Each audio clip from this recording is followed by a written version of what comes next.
primer panel dedicado a Martínez Mediero, y la primera intervención va a ser a cargo de Anne-Laure Fillast, la sátira política en la obra dramática de Martínez Mediero durante el tardofranquismo. Anne-Laure Fillast, doctora en Filología Hispánica por la Universidad de París, Nanterre. En la actualidad es profesora de Lengua, Literatura e Historia Contemporánea de la Universidad de Aix-Marsella y ha impartido docencia en diversas universidades francesas. Como investigadora teatral ha trabajado sobre el nuevo teatro español de finales de los 60 y principios de los 70, en particular sobre estética, difusión y contexto sociocultural y político. A este respecto trabaja sobre la edición de varios textos inéditos que fueron censurados durante la dictadura. La fable Remanent dans el regreso de los escorpiones de Manuel Martínez Mediero, Liberté et Scepticisme dans le nouveau théâtre español, el último gallinero de Manuel Martínez Mediero. Tiene la palabra. Venga, vamos.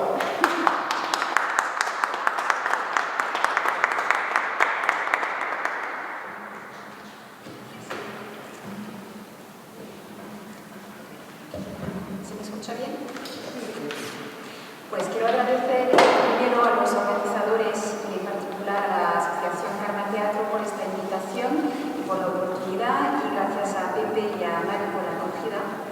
Frente a la gran cantidad de obras que escribió Manuel Martínez Mediero, me dedicaré hoy a su dramaturgia durante los años del tardofranquismo, que es el periodo que más investigué estos últimos años, y no a todas las obras por falta de tiempo, pero incluiré más ejemplos en la versión única.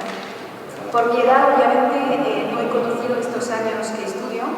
Mi nacionalidad también me da cierta distancia con respecto a todo esto, y además no vengo del mundo del teatro, sino que soy universitaria. Por todas esas razones, aprendo este teatro con una perspectiva, supongo, algo diferente, y no se trata más que de una humilde contribución a este homenaje.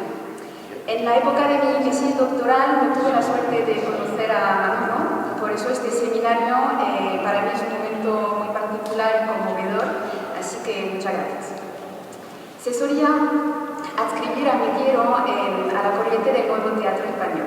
Los dramaturgos de este movimiento, que tenían entre 20 y 30 años en los años 60, proponían un teatro ácido, crítico y alegórico para denunciar la realidad sociopolítica de la España franquista. Si no formaban un grupo homogéneo, ni siquiera bien definido, compartían las dificultades para acceder al escenario, en particular por la censura, incluso al final de los años 60 y principios de los 70. La escritura alegórica también rompía con el realismo social de los autores contemporáneos, y la sátira surgía como una manera de criticar el franquismo, deformando la realidad para dejar aparecer sus paradojas, muchas veces con humor y siempre con acidez. Entre las herramientas más destacadas que usó aquella generación, precisamente está la sátira. Fue el recurso adecuado para criticar y atacar el régimen mediante parábolas escénicas más o menos directas para sortear la censura.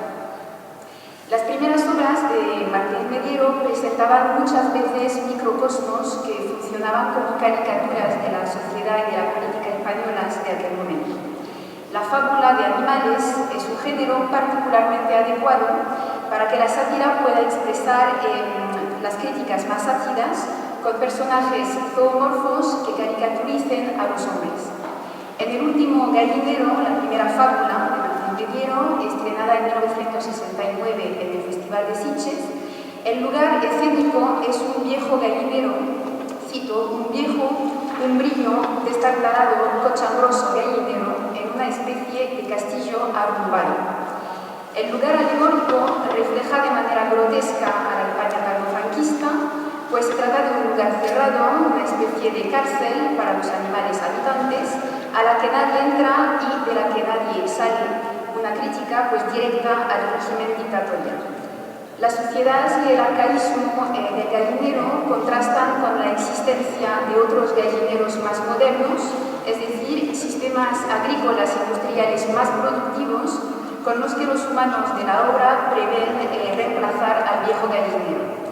La sátira política aquí viene a recordar que, como este último gallinero viejo, cerrado y aislado, España es la última dictadura de Europa Occidental, en particular desde la muerte de Salazar en 1970. Un país con modelo autárquico y arcaico en comparación con los otros países occidentales, más modernos desde un punto de vista político y económico. Tanto el gallo dictador como los humanos del exterior imponen un modo de producción distinto al del viejo gallinero, intensivo y sin libertad, revelando así la sátira de la política del gobierno de los tecnócratas, es decir, desarrollar la economía sin democratizar al país. En la otra fábula de animales, El regreso de los escorpiones, de 1969, el corral viene a funcionar de la misma manera. Igual que el gallinero, el lugar es un viejo y destartalado corral entre piedras y cascajales, casi en abandono, una cochillera. El edificio arruinado, destartalado y arcaico, de nuevo ataca la realidad. Si bien la censura autorizó en julio de 1971 varias representaciones, prohibió el espectáculo para el Festival de Sitges en 1972, afirmando que era, cito, una obra de claro matiz político. La fábula en que va envuelta toda la trama política no suaviza en nada las intenciones del autor de clara crítica al estatus político actual. En Las planchadoras, obra prohibida también en 1971, se trata de un lugar también algo abandonado y cerrado, esta vez un desván alcochado lleno de telarañas que simbolizan el inmovilismo, los largos años de tiranía que sufre la protagonista Clavelina, igual que los españoles. Es una especie de cárcel de la que no puede salir Clavelina y en la que no puede entrar en libertad, condenada al exilio. Viven en un lugar arcaico y retrógrado. Lo mismo se puede decir del espacio de las hermanas de Buffalo Bill, de 1972, cuyas acotaciones indican una extraña y prehistórica mansión. El mobiliario es igual de prehistórico que la casa, simbolizando una sociedad estática desde hace décadas. Otro ejemplo sería el lugar que encontramos en la primera versión del Automóvil, 1973, donde los protagonistas viven en un vertedero de basura. La sátira se centra aquí en la ilusión de consumo, en la contradicción de la sociedad franquista que se debate entre arcaísmo y modernidad.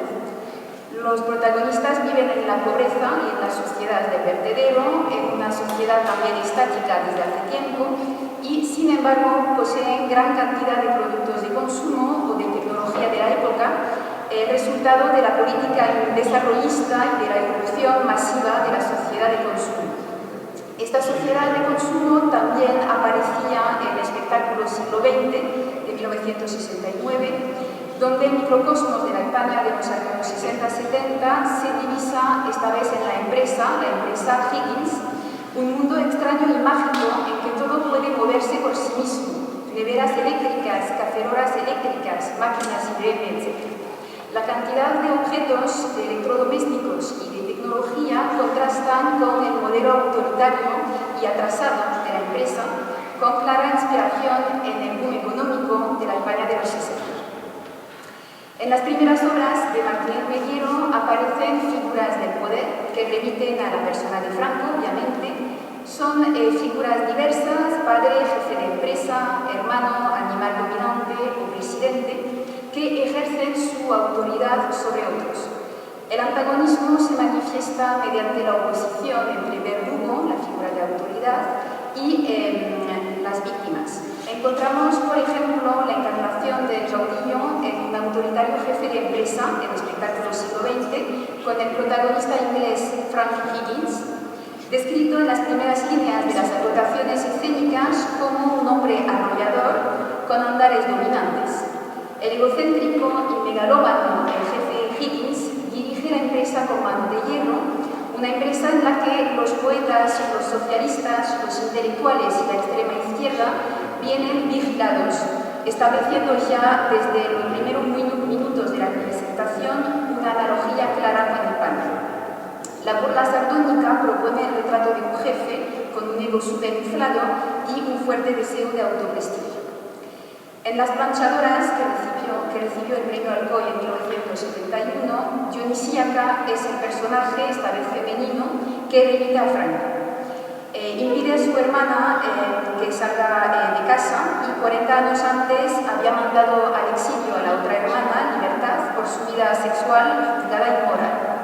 La sátira política deja a lo largo del texto unos indicios que permiten identificar a Dionisíaca con Franco, como por ejemplo la réplica «Sí, quiero dejarlo todo atado y bien atado y ordenado para el futuro», una alusión a la frase bien conocida del dictador que pronunció en 1969. Esta misma réplica quedó tachada por la censura tardíamente en octubre de 1976. Lo grotesco de su personaje viene a ridiculizar a la figura de poder. Un censor juzgó la obra como, cito, aberrante y repugnante y quedó prohibida el 3 de agosto de 1971. El homólogo de Dionisíaca en las hermanas de Buffalo Bill es Amadeo. También encarna al tirano que oprime y tortura a sus hermanas Cleo y Semiramis, en particular mediante una fuerte represión sexual durante su vida y también después de su muerte como fantasma, una especie de fantasma recuerdo. Amadeo es la representación grotesca de Franco. Está descrito como un tipo erguido y superdisciplinado que bruñe los cañones de una escopeta de 2 cañones. El pelo lo conserva negro y brillante, muy estirado hacia atrás y con un bigote recortadísimo que le serpentea el verso superior. Usa botas de monta. Su descripción evoca la disciplina, lo militar y, por supuesto, el arma de caza y el bigote se refieren claramente a Franco. Cuando muere el tirano al final del primer acto, se proyecta la muerte del jefe de Estado ya enfermo. Se concebía así lo que pudiera ser España después de Franco.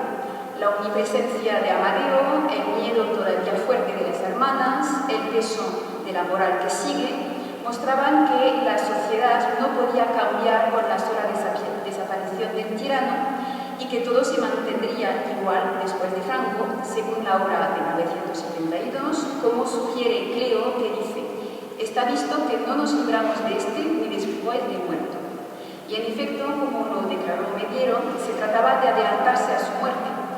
Pero Las hermanas de Buffalo Bill no se estrenó enseguida, sino 3 años después, en septiembre de 1975, cuando Franco precisamente se encontraba en su lecho de muerte y falleció mientras la obra seguía en cartelera. Unos artículos de prensa denunciaron la analogía con el caudillo y, como se sabe, estalló una bomba durante la representación en el Valle Inclán al final del primer acto, interrumpiendo la función.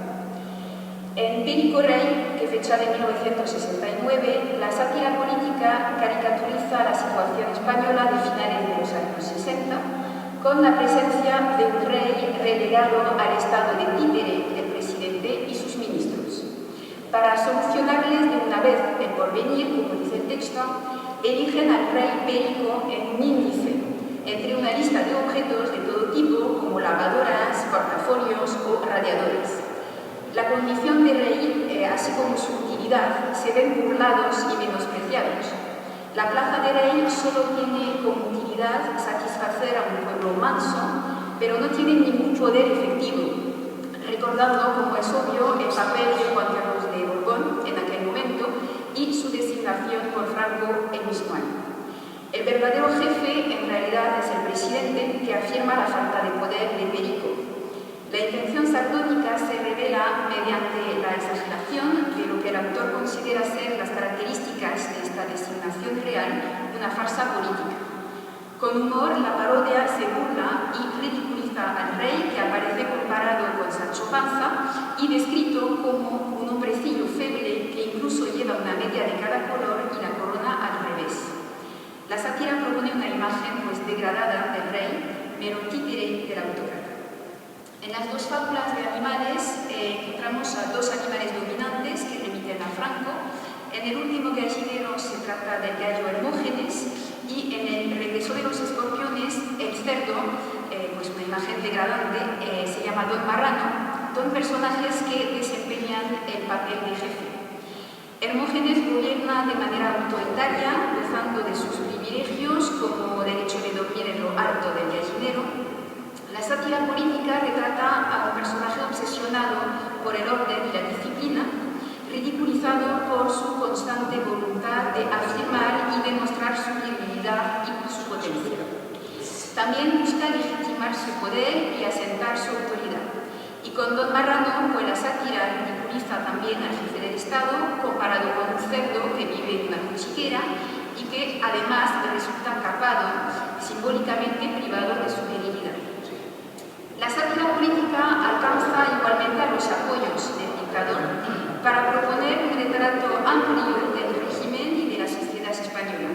En el último gallinero, el dictador Hermógenes cuenta con Olivares, la encarnación de la policía al servicio de la dictadura, tachado de guindilla del pueblo, a la vez peligroso con su porra e inútil y pasivo cuando se trata de encontrar una solución para salir del gallinero. En la otra fábula son los tres galgos, personajes agresivos, sádicos, hambrientos, que se alimentan con la carne de oveja, es decir, simbólicamente con el pueblo. Con el uso de la violencia, de la intimidación y de la tortura, la sátira denuncia mediante estos perros, mediante Olivares, la realidad de las fuerzas de represión al servicio de la dictadura.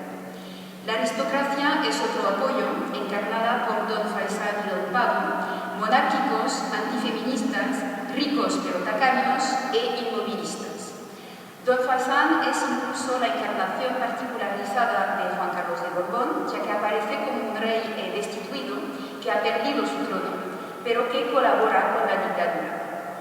En el regreso de los escorpiones, el cerdo dictador también encuentra apoyo en varios personajes nobles, como Don Semental de Raza, Don Toro de Azabache, el borrego Don Manolito el Llorón, Don Asno y el gato Don Teoto.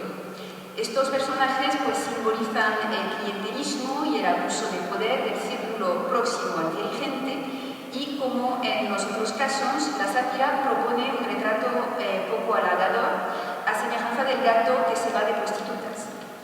Estos personajes que sacan provecho de la dictadura y del poder se ven ridiculizados por lo grotesco de su actitud.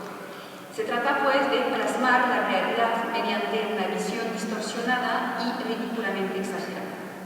La Iglesia también aparece en los escorpiones como un pilar del régimen, encarnada por el gran cuervo y su coro de cuervos, representantes de la autoridad espiritual en el círculo próximo del autocrata. Como ave carroñera, el personaje se alimenta de la carne del pueblo sublevado, que son las ovejas negras. Aquí la sátira de la fábula de animales caricaturiza el apoyo incondicional de la Iglesia al régimen, proponiendo un retrato negro de sus representantes y realizando una crítica mordaz de sus vicios y de sus convicciones, en la obra obviamente retrógradas.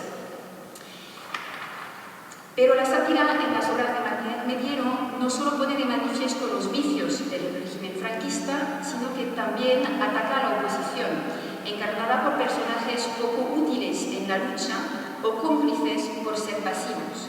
Por ejemplo, en El convidado, de 1970, el personaje invitado sufre sin resistirse ni rebelarse las torturas del hijo y del padre, el padre que encarna el poder vestido de frac, que es violento y ordena la tortura.